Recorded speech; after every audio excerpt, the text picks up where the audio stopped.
Der Lake Silverpine, eingebettet in einen Nadelwald in British Columbia, fror nach wochenlangem Kältewetter vollständig zu.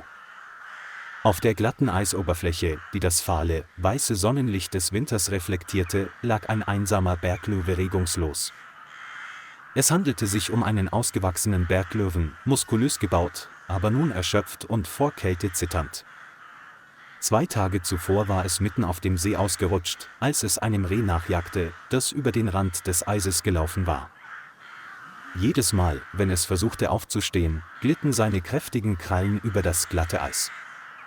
Sein dicker Schwanz schlug kraftvoll hin und her, um das Gleichgewicht zu halten, was aber nur dazu führte, dass es schneller ermüdete. In der ersten Nacht fegte ein kalter Wind über den See und verwandelte seinen Atem in dünne Nebelschwaden.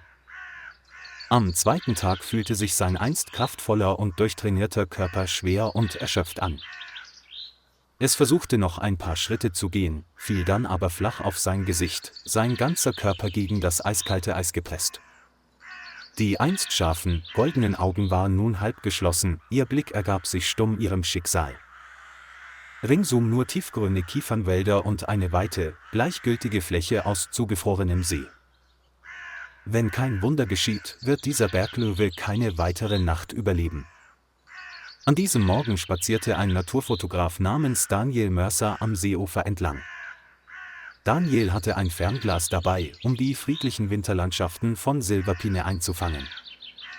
Als er seine Kamera über den See schwenkte, bemerkte er eine ungewöhnliche braune Masse mitten im Eis.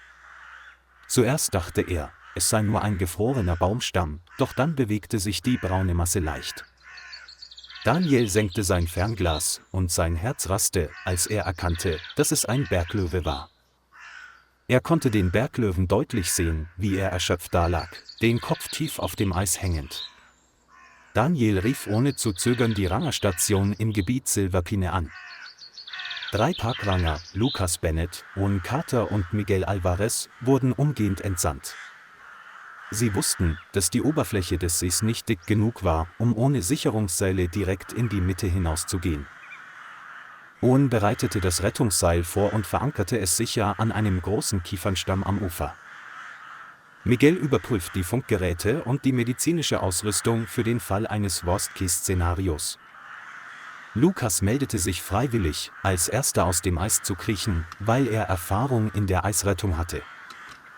Vom Seeufer aus beobachtete Daniel besorgt, wie Lucas begann, über das kalte Eis zu kriechen. Die kleinen Risse erzeugen jedes Mal ein trockenes, knisterndes Geräusch, wenn Gewicht darauf lastet. Die Zeit drängt, und allen ist klar, dass dies ein Wettlauf gegen den Tod ist.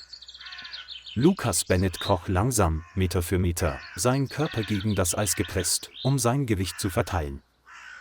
Hinter ihm klammerten sich Owen und Miguel fest an das Rettungsseil, als wäre es die einzige Verbindung zwischen ihm und der Sicherheit. Der Berglöwe hob schwach den Kopf, als er ein seltsames Geräusch auf der Oberfläche des Sees vernahm. Seine Augen spiegelten nicht mehr die Wildheit eines Raubtiers wider, sondern nur noch Müdigkeit und Panik. Lucas blieb einige Meter entfernt stehen und sprach leise mit dem Tier, um es zu beruhigen, obwohl er wusste, dass es ihn wahrscheinlich nicht verstehen würde. Er trat näher und beobachtete jede noch so kleine Bewegung ihres zitternden Körpers. Miguel hatte eine Spritze für die Narkose vorbereitet, falls das Tier unerwartet instinktiv reagieren sollte. Als Lucas nahe genug herangekommen war, kroch Miguel noch ein paar Schritte weiter, um eine sichere Dosis Narkosemittel zu verabreichen. Der Berglöwe zuckte leicht zusammen, glitt dann aber allmählich in den Schlaf, sein Körper entspannte sich auf dem kalten Eis. Sie befestigten das Rettungsgeschirr schnell um Brust und Hüfte des Tieres. Vom Seeufer aus zogen Owen und Daniel gemeinsam am Seil, den Anweisungen von Lucas folgend. Die Eisoberfläche riss weiter auf und wies lange Spalten auf, als der schwere Körper in Richtung Ufer glitt. Das kalte Wasser glitzerte unter den Rissen und ließ alle den Atem anhalten. Meter für Meter wurde der Berglöwe näher an die Grasfläche am See herangezogen. Nachdem sie das Ufer erreicht hatten, arbeiteten die 3 Ranger zusammen, um es vom gefährlichen Eis zu heben. Daniel half dabei, die hintere Tür des Krankenwagens zu öffnen, um Platz für die Trage zu schaffen. Der bewusstlose Berglöwe wurde vorsichtig auf eine Trage in einem speziellen Fahrzeugabteil gelegt. Das Auto rollte langsam den Feldweg entlang durch den Nadelwald. Während der gesamten langen Rückfahrt zur Rangerstation Silverpine wurde kein Wort gesprochen. Sie konnten nur im Stillen hoffen, dass der schwache Herzschlag wieder einsetzen würde. In der Silverpine Rangerstation begann das Veterinärteam mit einer umfassenden Untersuchung des Zustands des Berglöwen. Sein Körper litt unter schwerer Unterkühlung und wies zahlreiche Kratzer von wiederholten Stürzen auf. Miguel half dem Tierarzt bei der Verabreichung von Infusionen und sorgte dafür, dass das Tier im Behandlungsraum warm blieb. Lucas überwachte die Herz- und Atemfrequenz die ganze erste Nacht hindurch, ohne den Blick von ihnen abzuwenden. Owen dokumentierte akribisch jeden einzelnen Indikator, um seinen Genesungsprozess zu verfolgen. 3 Tage später öffnete der Berglöwe die Augen und versuchte, sich ein wenig zu bewegen. Sein Blick war zwar noch schwach, aber nicht mehr so stumpf wie zuvor. Nach einer Woche kann es im Außengehege zur Genesung wieder aufstehen. Das Sonnenlicht schien durch den Kiefernwald und verlieh seinem braunen Fell nach und nach seinen gesunden Glanz zurück.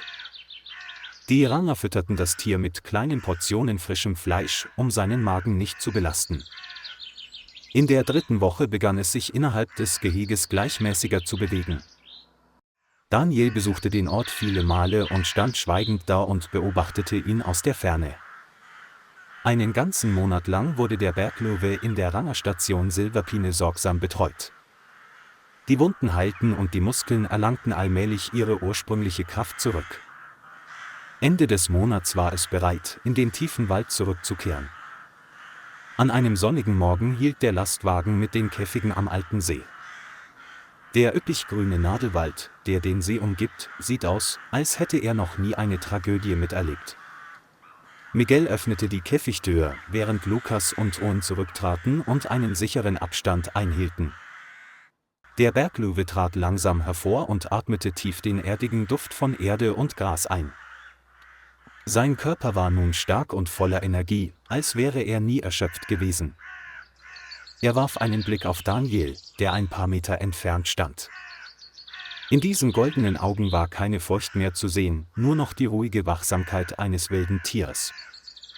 Eine sanfte Brise fuhr durch sein glattes, vollständig genesenes braunes Fell. Der Berglöwe wandte seinen Kopf in Richtung des dichten Kiefernwaldes. Jeder seiner Schritte hinterließ einen sanften Abdruck im Gras am Seeufer. Nur wenige Sekunden später verschwand diese imposante Gestalt zwischen den hohen Bäumen. Für Daniel, Lucas, Owen und Miguel aber wird die Erinnerung an diesen Tag auf dem zugefrorenen See niemals verblassen.